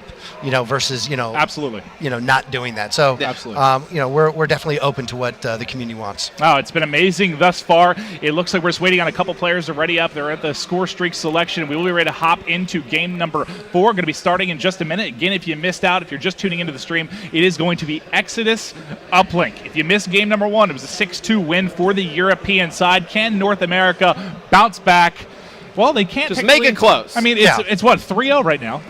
3-0 for Europe. 3-0. Again, this is for bragging rights. That would be a series win. Yes, that's true. Technically, but this is for bragging rights. They kind of bounce back. You at least feel good if you're North America and you come back and just slam them the last 2 games, right? So at least the last thing they remember as they go to bed tonight is getting crushed in games 4 and 5. I don't know if it happens. Yeah, I don't know, man. The EU team's been playing really solid. They're working together as a team. Yeah. I mean, I don't know. You're just giving North American fans some false hope here, Maven, I think. With the way that we've seen EU just adapt. That's how I think that's really the key. Adapting from game to game has been huge. This is how I live on a day-to-day basis, is false hope, Matt. So I know all about false hope. Well, you're doing it well. Here we go. Game number 4 kicking off. It's going to be Study on your screen. He's able to pick up one there. He's going to be using this ICR. He has reflex, quick draw, and stock. Going with 3 attachments here. He'll be trailing behind Crim6. And he's got the pistol in his back pocket as well. You see, all of his perks just to highlight the player widget. Just so beautiful. Just awesome to gather all that information, and then it's easily gone. It's just really quick, animated. You can get all the information, easy to digest, and then when it's gone, it's gone. You know who has a satellite. You know who's alive. You see, like you said, how long on the hill. All of this stuff really shows, I think, the fans that are watching what's going on, right? Yeah, it's really Who easy for should the we fans to follow? just gather all the information that's going on in the game, because Call of Duty is a very fast game. Super fast. And that's part of the challenge, right? Yeah. Is trying to explain and be able to have players or spectators watch the match, what's going on, without understanding what's going on. It's pretty hard to watch. Yeah. So I think these new tools really help that. Right. No, I watch, obviously, a ton of Call of Duty. I cast a lot of it. I watch a lot of it at home as well. And, the players at the pro level, the game's moving so fast, but it feels like it's slow. And then when I'm watching it now, it's like it feels like it's slow because I'm used to what players are doing. Yeah. But I can imagine for fans at home, it's pretty fast. So for them to get all the information that I see and the players know really easy to digest, it's awesome. Yeah. All right, well, still going to be a 2-0 lead here for the European side. They've done a great job throughout. They are going to have the drone in hand as well. Let's see how they're going to play this one. It's going to be Jared, and he also has the overdrive. He goes to fly forward, but Sharp's going to take him out from behind, and that saved 2 points. A huge kill right there by Sharp. You see the overdrive come in right there. Jared just trying to make a play by himself. And early in the game, I don't hate that play to just No, not at all. out. Yeah. Let's take the chance. Now you've got 3 minutes left. Let's go for it. There you go. Right. And Replay's got one in. There's the tie. The overdrive, that's for speed. Unfortunately, mantling over the truck there. No. Kind of completely There you took away go. the overdrive, but still got the points on the board. Going to be falling back to the European side. They had it for just a second, but now it's going to be Krim and Study. Study going to be the person with your drone. He has the Annihilator ready, but he is going to drop. And I like the Annihilator in this game mode because Yes, we I talk do about the too. extra help with the drone. Yeah. Being able to take somebody out that quickly who's possibly in a scoring position is massive. Well, you can use it defensively and offensively, right? Nope. Jay's behind me with the drone. I have my Annihilator. I bust out. I kill 2-3 players off spawn. You're able to dunk it in easy. On defense, I'm coming off the spawn. Everybody's dead. I look down one of those angles. I'm able to pick up 1 or 2, make it easier for my teammates to kill the drone carrier. I think it's a great pick on Uplink. It's good fun, too. I mean, the Annihilator just feels so It's good. satisfying. When you it's kill, just when you pop off 3 players with absolutely. it, it's great. All right, well, now you see the Tempest in hand. Let's see if they can use this to get points on the board. You see the Death Machine coming in. That's Krim going to be cleaning up everyone and able to get the drone reset. They're still trailing by 1, but Krim's starting to go off here. He is 10-2 right now with the 4 streak. Make it 5, just absolutely melting. Unfortunately, Replay struggling a bit at 1-7, but it doesn't matter. The King is here. Krim just absolutely controlling the pace. They're trying to get forward, though. He has to rotate back for defense as they're trying to get points on the board right now for Europe. And you have one player with the War Machine. Usually, in Uplink in the past, you need all 4 of your teammates there to make a really good push on the other team's base. Yep. You have a War Machine or Annihilator. You You're don't good. need much You're more than good. that. Absolutely. Yeah, you have that player lead the way. Well, I think that's going to drive that action. Oh, yeah. Right? Just going to add more scoring. Yes, to Uplink exactly. as well. You're going to have more players just going to be able to guide the way, able to get those easy score with, maybe it's like a 3-on-2 advantage. You have an Annihilator. I don't think you're at a disadvantage at all. Not at all. Base. Yeah. No. All right, and the drone going to be dropping to the American side. That's going to be the overdrive. He gets 4, but it's not quite at range. That's what we talked about using it in game number 1. You use it, you don't get in range of an actual score. Now he's not going to have it up in time. He's all by himself. Needs some cover. He has 1 not player gonna from behind, charge. and he at least gets the 1-point toss. Replay's able to put it through, and that probably felt good because he Yeah, has it did. basically 0 kills on the board right now. Yeah, I mean, no, he was waiting for his teammates to get there to the base to slay out. They didn't get there. He did a nice job dancing around with the drone, able to throw it in for 1, tie it up in a much more competitive game than we saw in Game 1. Yeah, that first they must be Uplink. talking. Yeah, Must have plugged their mics they back in. unmuted That's themselves right, according exactly. to Maven. Yeah. Thank you, team. Starting to get it together. We'll see if they can pull out a W, though. Krim still crushing, 14-5. Catches 1 on his right. Let's see if he can get another streak going. We'll stick on with him for now. He's going to be leading the way. He has a drone carrier behind. There's 1. Can he make it 2? Shots come up a little bit short, but Replays and crew still trying to push forward. And score streaks are going to be huge in Uplink as well. You get a lightning strike able to clear out a base. I mean, you get a Clear out counter a base or UAV, hold the something base. like that. Yeah, to hold your base. Yes. I think that's going to add a lot to Uplink as well this year. When you start looking at just the layers of having the score streaks and then having the abilities and when you use them, Yeah. it just adds another layer of when do we use it? Let's talk. How do we control a base? I love the fact that you're almost never really out of the game. From the You always standpoint are gonna that- have a chance. No, let's say North America in that first one, they were down 6-2, whatnot. They have some streaks, they have some abilities. Put it together. You start racking those points up right Absolutely. away, you're right back in the game. Yeah. Well, it's tied 3-3. This is probably the best chance North America's had at getting a win here. They've got 5 minutes to do it. Side's going to flip. Will they be able to pull out the W? It hasn't looked good all series long, but I have faith Yeah. The Crim6 and crew are going to pull it together. You They're had, going to get you their had first faith since I'm the beginning. trying so hard, Matt. I'm trying to remain strong. They were my pick to win the series. They've already lost 3. Doesn't look good by my math that they can win the series. No. I was never good at math, so by my math, they look great. Yeah, and you're going to see the drone go over to the NA side first. It's going to be replays. He's going to pop that overdrive. Just trying to get a quick score here. He's going to slow down, go for one. Yeah. He was getting trailed pretty quickly. And it happened heard again footsteps. where he got He was a little quick. His overdrive falls short about 50 yards, we'll say. Thankfully, he gets a 1-point toss, so it hasn't punished him yet. But then again, if he waited 3 seconds to use that, it might be a dunk. That's correct. And you're going to see replays with the drone in his hand again. He has dedicated himself to the OBJ. You're going to have Sharp following him up from behind with the assault rifle. Does replays go for just a reset here? And you don't want to fight that head glitch there. That's one of those difficult gunfights in Call of Duty when you're dealing with somebody on a head glitch there, not able to take it out. Hipfire comes in, not able to clean it up. Let's give some love over to the European side.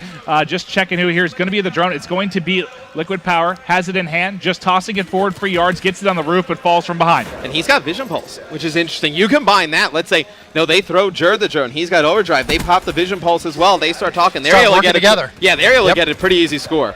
All right, well, let's see if he can use Overdrive. This is the exact position you want. There's no one on defense on the bottom side of this map. Depending on the timing of this, he might be able to get a pretty good angle here, but he's going to back it up and wisely wait for his teammates. But look at that. He kind of forced the rotation. The entire team from North America rotates to the south side of your map, and now he's wrapping back middle, hits the Overdrive, but going to be taken out immediately.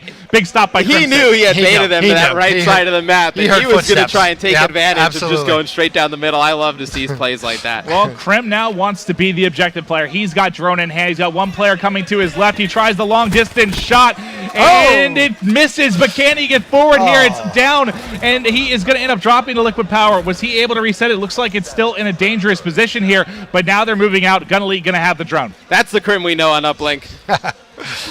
Needs to start working on his jump. Yeah. That was not the best shot, but he tried to make a difficult play. Replay's going to be pushing forward. They try for the 1-point toss. It's going to fall right underneath the drone yet again, or right underneath the uplink yet again, and they're not going to get points on the board. They still are up 1, though. 4-3, 2:40 to go. And Sharp trying to lock down the EU base with the AR. He's going to back all the way up as you see the drone reset. 2 minutes and 30. I'm going to be looking to see if Team EU can make something happen. You see Sharp, he's been calling out via the Vision Pulse, so Power elects to use it then, and now you're going to see replays. Pushing the drone up the map, they're going to be able to take him out from behind, so EU with a good defensive stand here. Looks like Jerd going to have the drone in his hands. What does he elect to do with it? Yeah, no one's pulling away on this one. No, this is a very close game. This one's going to go right down the wire, I feel like. I feel like somebody on EU is going to use one of these abilities to make a play. See, Jerd gets one. He would have used his overdrive right there. Maybe just dive into him a little bit faster, able to take out a second player. He runs into him hard enough that he dies. Yeah. I'd like that feature. That would be pretty cool. Just sprints through him with overdrive, but here we go. Sharp getting forward, has one in front, needs some help. His teammate is there. Study able to effectively trade the kill, but the drone is going to end up dropping here. It's going to be going to Liquid Power. He had it for just a second. Yeah, but you see the mini-map. It's got 3 players of EU here in the middle. Jay, it looks like they're going to set up for a push. I'd like to see them use their score streaks together. I would agree. And try and make something happen. Or stagger them a little bit so you can help each other. I mean, you kill one player off the spawn, then you just kind of wait a little bit, kill 2 or 3 coming off the next spawn, be able to make something big happen. You see Jerd with the drone. He's going to use that overdrive. Oh! What in the world was that? Sharp, welcome to the 180 Fisco. Able to take him out there. 2 down, though. Not able to put points on the board. They're still trailing by 1. Jerd trying to make plays for days, but still not able to get any points through. And you love to see that. Just the movement from Jerd. We're going to see plays like that all year long. It's going to be so entertaining. Yeah, no, it's going to be good fun. And you see Study with the pistol, Maven. Going to try and lock down his base. Oh, He's boy. got it out. He needs to get forward here. The weapon but he didn't change. use it. Nope. That's going to hurt. Still has it. It's broken. Just try and wait for his teammates here. It's going to be interesting what he likes to do. Try and push up alone. He's going to actually take this all the way to the left side of the map. So you see he's got one teammate in front leading the charge. I believe that's Jerd. And he's going to go for a 1-point. He threw it high. Oh, and he threw it off the map.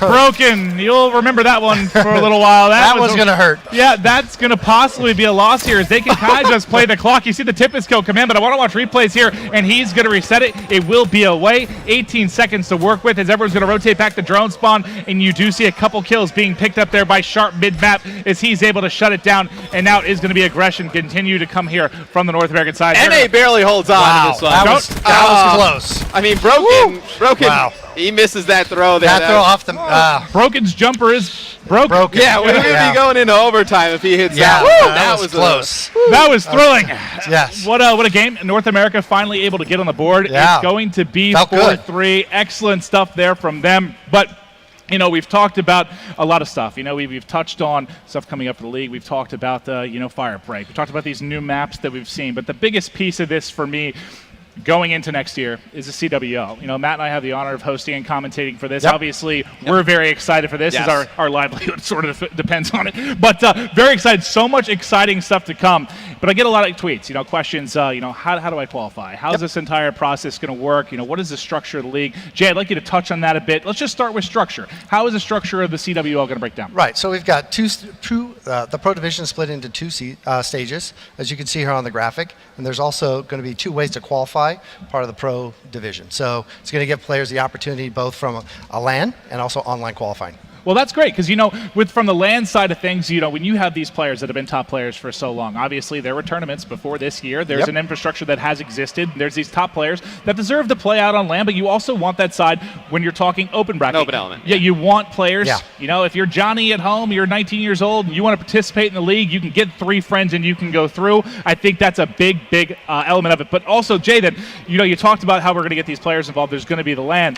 How will the players be invited?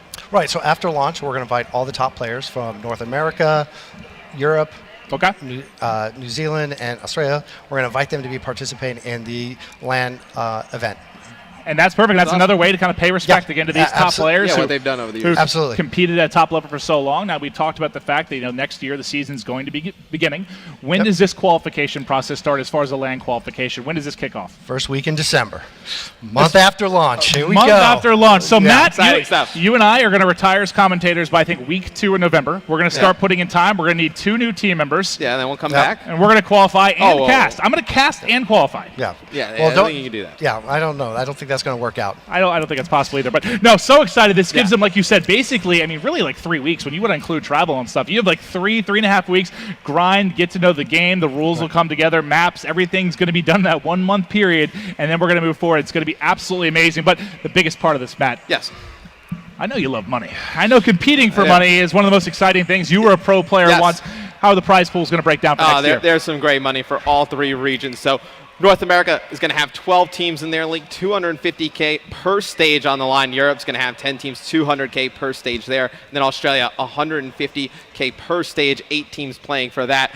Just unbelievable to see how much these other 2 regions. In North America, we've had a great infrastructure. Now we get it in Europe and Australia. Just going to see some great players and teams grow because they have some great players in both of those regions. Well, one of the things too is the whole thing about being able to invite players. So whether you're a part of an organization, you're an individual player, you're going to be invited. But remember, you're going to have to be 18. Yes. All right. Well, I want to touch on some more stuff with this, but we are going to be going into Game 5 here momentarily. Next up is going to be Havoc Hardpoint. So Havoc has been one of the more thrilling maps we've seen over the course of the past couple days, and this is going to be a fun one to watch, an absolute treat for you guys at home. You'll get the map fly through coming up now, and I know they're going to go through the picks and ban process, but while we sit here for a little bit, I want to still touch on some stuff. We broke down the prize pool, and you see the prize vary through the globe, really, North America, Europe, and through Australia. But this is the best piece for me. We're talking about what really needs to grow when we're talking about Call of Duty eSports. Has the infrastructure been there? Has it been growing in North America steadily?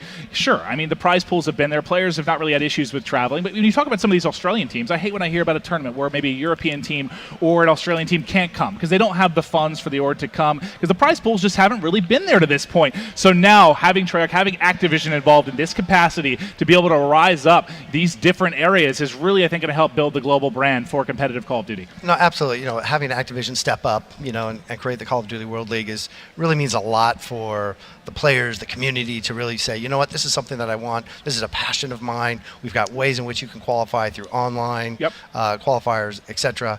That really just opens it up to, you know what, I want to do this. There's a great structure here. It's a great thing for the community to rally behind. Exactly. I mean, right? You see Team EU so far here has been taking it to Team Exactly. NA. It's going to be great to see some of the best players in the world. I mean, you got players like Jerd and Swanee who have been mainstays in competitive Call of Duty that a lot of people at home might not know how talented they are. Exactly. They're going to get to see them too. And then in Australia, I mean, how many great teams have we had at COD Champs from Australia? They're going to be put on a bigger global almost like stage as Cinderella well. stories too. Right. Nobody had seen them. Well, right? and this is what's going to be so cool for me. I mean, all we want is more competition. And to be fair, at least for the past several years, when you talk about competition, it has been North America, and kind of far behind at times has been Europe and Australia. They haven't really been able to keep up to some degree. But a lot of it comes down to this. There are players in North America, due to the way the prize pools have been, they've been able to kind of make this their full-time job, designate all their time to it, whereas that hasn't been the case in Australia. You might be working a full-time job, be a full-time student, trying to do all this at once. I really think we're going to see the skill, the competitive side grow astronomically in Europe and Australia just with this amount of money involved. This can be a full-time job for a lot of these guys now. Yeah, look at it. It's an exciting time to be, part of esports, where it's going, and what we've been able to do with the features that we've talked about, and working with ESL and creating this league in general has just been, it's so exciting to see where it's going to go, right? If we're just, I think, at the tip of the iceberg. The game is playing very well. We're starting to see all the stuff with the picks and the bans and the metagame going on, ban and protects, rather. I mean, it gives players across the globe who have aspirations of being a professional player full-time the actual means to go out and do it. And I think that's great. I mean, as a former player, I love to see that. Everybody, if you're a very talented player, whether you're from North America, Europe, Australia, you should have the ability to go out and become a professional player, do it as your full-time job, and become one of the best at it. And I think it just enables those other regions in ways that they haven't had before to go out and do that. Well, that's, the last year or two is really where, the things is, let's say, like team houses have come together in North America. That hasn't really been an option so far, really, for teams in Europe and Australia. But now I guarantee that's going to become more predominant now as these prize pools up. It's just going to be taken that much more seriously because you're going to have, when there's that much money on the line, there's just so much. You can't be playing with people like Maven. No, there's not that at all. much money on the line. No, definitely not he's the going to first get pick. cut. Yes, this is unacceptable. I'm incredibly talented for my age. For your age. For your age. For your age. You had to throw that one in there. Jordan coming back to play at 40 years old. That's basically how I feel. Good. No, that's true. That was a terrible example. No, really bad example. Yeah, but we have our last map about to kick off. It's going to be Havoc Hardpoint. I've been watching the players play this. I love this map. Oh, this is such a fun map to play. Close quarter areas, long range gun battles. It's going to be awesome to watch. The flow is really great on this one. No, it's gonna be amazing. Can't wait to kick this one off. Again, this is going to be the final match of the night. We're bringing you guys a ton of information about next year, recapping stuff throughout the course of the day in the past several weeks, really since Gamescom, as we start to kind of reveal information about next year. But this has been a treat, man. Watching these guys battle it out, especially you got to think if you're a European fan, you're feeling pretty good right now. I know it's just all you star feel teams. good about your chances. I don't feel good at all. You shouldn't. I don't. I mean, you see four very talented players from North America, and EU's bringing it to them right now. They are. I mean, every game, even that last one was 1 point. Broken missed that throw. Yeah, he makes that overtime. Who knows? Yeah. That. Let's not bring that up. It's too soon to too sensitive too soon. Too soon. Poor broken heart. Yeah. Right now after that toss. Yeah. We'll remind him tomorrow. Yeah. I actually will probably or say maybe something. Tonight. I will definitely say something tonight. But the games have been, for the most part, pretty close. I know 6-2. The hard point opened up a bit, but what more could you ask for than a round 11? Round 11. Come on. That's nothing where you like you. Replay stuck in that 1v2, not able to quite clutch up. But it was a real treat to watch, and I'm expecting. And we've had a bunch of moments already where the three of us are like on the edge of our seats, as it's happening. I mean, the search and destroy, we were going nuts. Last game in the Uplink. Well, plus we also have the benefit of knowing when their abilities or weapons are waiting. Like, we're following. Is he going to pop it now? Is he not? All of that. Having that. There's so many different things to talk about. Yeah. Once we get in a game, I mean, weapon selection, specialist selection, where they are on the map, when they decided to use such short streaks and stuff. Just so much to talk about in game. It's great. All right, well, let's get ready to kick things off. It's going to be the final map of the night. Again, it is Havoc Hardpoint. Now, when we're taking a look at this, if you are tuning in a little bit late, it is a 3-1 advantage right now for the European side. I said the only silver lining right now. The only silver lining is going to be for North America. I said they can win these last two. At least when they go out to dinner tonight and they're all talking, they can say, we figured you out. Close strong. We closed strong. We got those wins. Knowing Krim a little bit, I don't think he's going to be very happy whatsoever. No. Oh, no. He's already pissed. I'm surprised he's still playing. He's going to eat dinner with a very sad face on. All right. Well, speaking of Krim, let's kick it over too, Crimsix. He'll be the first one, the hard point, getting shots in, able to tag up a couple players, but not able to pick up any kills. Replays is able to trade one effectively. You now got Sharp up top. He's got one. Hardpoint held right now by the side of the North American team. And again, they were down 100 early. What was it, like 130 to 30 or something to like start that, last game? So let's see if they can have a hotter start. And right now, looking good. So what I've loved about watching this map so far, Jay, is that there's so many hills that where players will switch and just bring out all SMGs. And then there's some hills where you got to switch and bring out 2-3 ARs. I just love the diversity from hill to hill. Well, that's the thing with range this map. of gun I mean, this one is one of those things where I think, as you pointed out, depending upon what hill you're on, there's going to be different strategies. Yeah, just different guns on each hill. You know, some hills probably better for tactical. Some, you see right there, it's a replays with a little bit of the hip fire, red dot action right there. I mean, going to be looking to see how these players adjust from hill to hill. And he's got gravity spikes on. We haven't seen anyone Not at use all. that. Well, that's a good one for Hardpoint. Yeah. If you want to clear a Hardpoint, that's one amazing way to get it done. And Replays, I'm staying with him. He's 3-1 right now. He's been struggling in the slaying department, but he will be the guy to put up that hill time. You see him with 18 seconds. I think it was actually Study that led the way in hill time in game number 1. I expect we'll see a bit of a change here. Well, you'll be able to see if they're playing the right way, judging by that time in hill stats. Absolutely. I mean, you look at this team. Crim and Study should be the Slayers. They shouldn't be leading the way in time in the Not hill. at all. That's Sharp and Replays' job, and now we can actually know if they're doing That's their right, job exactly. or not. Yes. When they go back to practice. Hey, Power able to your get one. job. Power against 2. He's breaking the hard point right now. He had Jerd up front. He'll be watching this backside. You see the spawn coming in from the bottom left, and this could be a phenomenal flank, but one player has sniffed it out, and he's able to catch him. Got lucky there. If Study didn't turn around, that might have been a gigantic flank. If you're Power there, you got to play for the hill, though. You're the only one up for your absolutely. squad. You know the other team, they've had hill control. They're probably going to control those spawns. You got to lock that down for Team EU. All right, we're on with Power. We're going to watch him through the respawn here, see what he's able to do. A couple down for either side right now.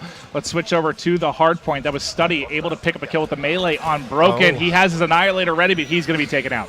And it's interesting. He was probably going to try and pull it out in the hill, but if you go back to Power Maven, he has that hive ability, and I love this one. If you're in the hill, you're able to just drop at lock each down doorway. some doors, windows, absolutely. You can really cause some chaos. Again, being able to control something by yourself. Yes, pretty much. You're Right, able to and lock that way down the whole area. everybody's out there slaying and helping you continue to hold the hill. You saw good use of Vision Pulse there. He was able to get eyes on one, get the second there as well as he broke in. You could see he was already hopping and pre-aiming in that corner because he knew the players were ready. Incredible stuff there. I love the way Jerd has played this entire series. You know, he's been using a lot of the abilities, helping his teammates, because he's probably the most well-known player here on Team EU. He's their star player. You'd expect a player like him, go really gun heavy, Annihilator, Pistol, War Machine, but he's been using the Vision Pulse, other abilities to help his teammates, and I think that's why they've been successful, because they've had him really playing a full team game, team-oriented game. Well, I want to stay with Broken for a second. He's going to drop, but he has that War Machine. I'll try and switch back, make sure we can catch that. Let's go to Krim for now. Krim leading the way for his side at 12-5. He also has a minute in the hard point. Interesting to see, but if he can get the slaying done and put up the time, by all means do it. He's controlling the pace of this one for sure. You can see it in the score. I mean, 120 to 35. This is the opposite of that game, too. Yes, the opposite of He said enough. I think Team NA really wanted to come out here in this last match and kind of say, hey, we're not going to go down like that. We're not going to get bullied like we're not going down without a fight. Point. Yeah.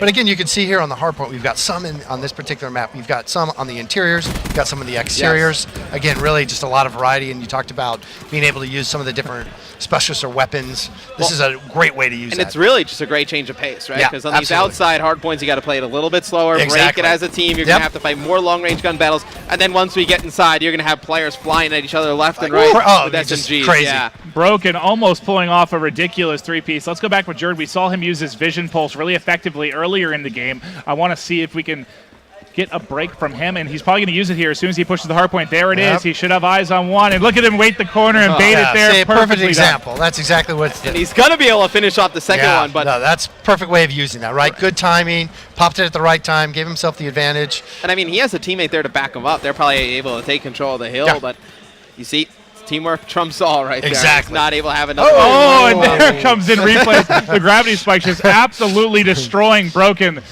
Sorry, pal, you've had a rough couple of games. Yeah, the last 2 games, that missed Uplink throw right there. Getting caught with the gravity spikes. I think Those are so much fun to see. Those hurt. I mean, if replays comes from up top and they're in the hill and they don't see him, he comes down with those gravity spikes. He's going to take out 3 or 4 players. It's going to be sick to watch. All right, you saw Power able to pick up one. He's going to end up dropping, though. There's 190 to 44. This is just a spanking right now by the North American side, and it's everybody. You know, you saw all 4 of them really negative in the first Hardpoint. Every single player getting involved in the slide right now. There's nice Tempest coming in. Yeah. Krim misses one. Can he get down? Tries to shoot around the corner. Catches it there. One player on the Hegler shell. I love the animation, too, when he gets shocked. It's awesome. I'd be fine with never personally being electrocuted. That was very painful.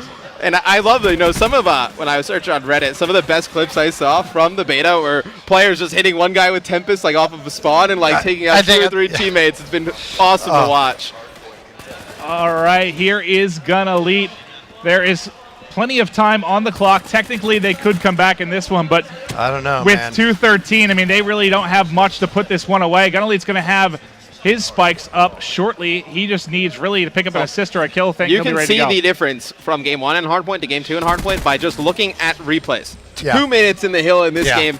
Barely touched it the first one. Not even in there. Right, you can see the difference in the score. Well, it was Study. But Study was the only one that got in the hard point last time, and now he's behind in time. There was definitely a discussion there. I think so too. But now you can see how much a good OBJ player who can lock down that hill matters. I mean, he wasn't able to get in there Game 1, Game 2. In the hard points, he's able to do so, and you see it reflected. It'd be interesting to see what he changed up to as well, differently, right? Did he go with, you know, different specialist, or what was he using? Right, or maybe it was just a talk with his teammates, like, hey, guys, you got to slay around the hill and let me get in there and let me do my job. Yeah. Let me do my job. Because right now, he was just getting picked off early in game number 2, but right now, just a dominant performance by Team NA. This is what you expected, Maven, but you didn't get it all series long. I know. They came back in the final 2 games, but here's the Scythe. He's going in, but he's going to be taken out there by Broken, Jerd, and Gun Elite on the kill feed as well. Can they mount the comeback? Only 9 points needed for North America, but this is just, I think it's too far out of reach. I think you're right. You see a close-range war machine coming in there from Broken. That's just terrifying. Gun Elite with the gravity spikes. Jump on him, Gun Elite. Use some spikes. All right, that was probably smarter. I just want to see him use it. I just wanted to see him use it as well. Well, he didn't use it, so he still has it. Right, maybe they're able to control this next hill. You see Jerd in it. I think Gun Elite probably saving it. You know, NA gets in the hill one more time. They might be able to finish it off. And see right now, he's going to have to just run in here. There it is. Oh! And that's Krim able to take him out before he even gets it off. Amazing stuff coming in. And that is going to be North America taking it 250 to 104. Great final game. Yeah, round of applause. Yeah, Krim, you know, Krim, you were pretty cocky coming in. You lost 3-2. Yeah, just an unbelievable overall team play by EU. Right there, NA, the last 2 maps, they came alive. They started coming alive. That last one you saw, that was pretty scary performance by them. Yeah. Well, this has been amazing. You know, Jay, thank you so much for coming out. You know, we've touched on the CWL, Firebreak, the new maps. We've discussed a lot of stuff, but just for you, how does it feel, man? 3 years, the game is finally releasing in just, what, a week and a half, basically. Yeah, we're almost there. How do you feel? You know, look, I think the team has worked so hard on this, and to be able to see, you know, the esports and what we've been able to do just in this match alone, just seeing the different strategies going on and just how everybody's responding to the game has been fantastic. So, I mean, this year's going to be crazy. Oh, it's just so much fun to watch. I mean, we've had some incredible moments just here and at Gamescom, and that, you know, when TP went over the Uplink, that's one of the ones that I think everybody remembers. My mind's already going, okay, what am I going to use? Which match? So, like, just all of the different levels and layers of this is going to be pretty exciting. I hope you're ready to be on my team and use Overdrive constantly. You're going to be holding the drone for me, pal. There you go. That's not going to be me. That's going to be him. But it's been an absolute treat. I know for Matt and I, we're incredibly excited. We'll be again hosting and commentating for the North American side of the league starting next year. And Jay, again, thank you so much for coming out. It was a pleasure. You know, casting with us a bit. You got some natural talent. I know. I practiced. But I follow you a lot. Yeah, thank you. Exactly. All of my skills. Exactly. But it's been a phenomenal day. We're in Paris. You know, Games Week going to be rounding up here, but this for us has been just an absolute treat. It's been so nice to show you guys everything. We're looking forward to an amazing year of Call of Duty esports. Thank you guys for watching. It's been a blast.